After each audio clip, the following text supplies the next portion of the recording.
Hey guys, what's up? Yokurama here. Today I'm bringing you guys an anime review of the anime series known as Eureka 7. I know that a bunch of you guys are sitting there now in your chairs going like, Yokurama, you have not seen Eureka 7 before? And I gotta answer, yes, I have not seen it, sorry. But until now, I know this is a classic that many people put really high on their list of favorite animes, and I could definitely see why after watching it. And I'm really glad that a buddy of mine, the Peppered Ham, has been pestering me and bothering me and asking me, recommending this series to me for the past couple years now, that I finally decided to, what the hell, check it out, and I ended up marathoning in 3 days, and wow, what a great, amazing series this is. And I know that a bunch of you guys have seen this already, but I thought I'd throw out a review anyway, since there's a bunch of people that have not seen this anime yet, even though it being a classic. So I thought I'd get some info of it out. So here's my review for it. So the story starts off with our main male character named Renton Thurston, a 14-year-old boy who lived with his grandfather, who is this crazy mechanic. Renton has this dream, a dream of joining the LFO, aircraft pilot crew known as Gecko State, and riding the trappers, which are particle waves. And in the world they live in, it's actually a sport, kind of like surfing, known as reffing.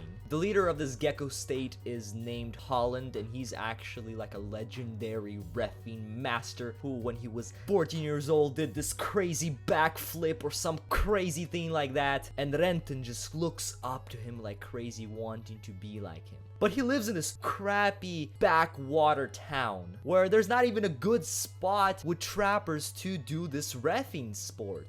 But one day, while having an argument with his grandfather, this LFO robot falls from the sky on top of his house. Out from the LFO comes out a beautiful girl with green hair, and her name is Eureka. And the LFO that she's piloting is named Nirvash, which is also a pretty important character to the story. Some things happen after Eureka falls on top of his house, and in the end, he ends up joining the group that he always wanted to join. He ended up joining Holland on Gecko State as official member. And he goes on a journey with them, and that is pretty much where the story would fall into crazy spoilers if I continue explaining. So this is a 50-episode anime series that aired between spring of 2005 and spring 2006, and it was produced by Bones, one of my favorite anime production companies. And I gotta say, this animation was beautiful. During the Mobile Suit LFO fights, it was just so flawless, I'm telling you. It was so smooth and just a joy to watch. Also, the direction was superb, especially during the creepy parts of the series. It really creeped me out at times where I was just sitting there like, what the heck is going on? I'm kind of scared, even though this is not really a scary anime. The OST was superb as well. It fit the emotion, the atmosphere of the scenes perfectly.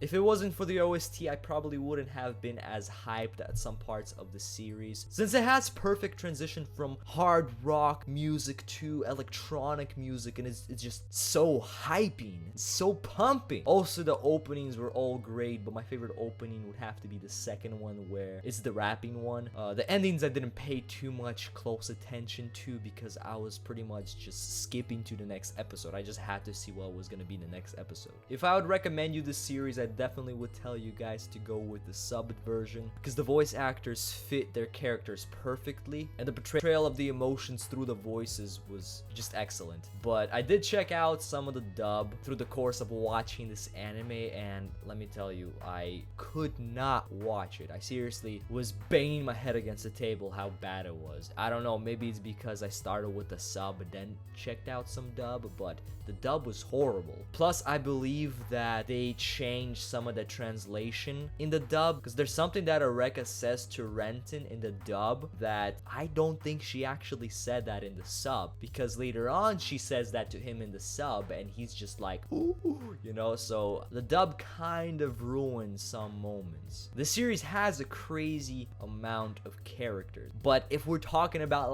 the main characters, it would definitely have to be Renton, Eureka, Holland, and Talho. The The rest are kind of support main characters, but they definitely do their part in the series and are also very important. The only thing that pissed me off was that there wasn't as much backstories to some of the characters as I was hoping for, since characters like Mashu and his wife, Hilda, I have no idea why they joined the Gecko State. Were they originally with Holland before the formation of the Gecko State? Where did they come from? I don't know, because they weren't explained. So the character explanations, backstories of some of the support main characters was definitely lacking, which is a shame because they were all pretty interesting and awesome characters.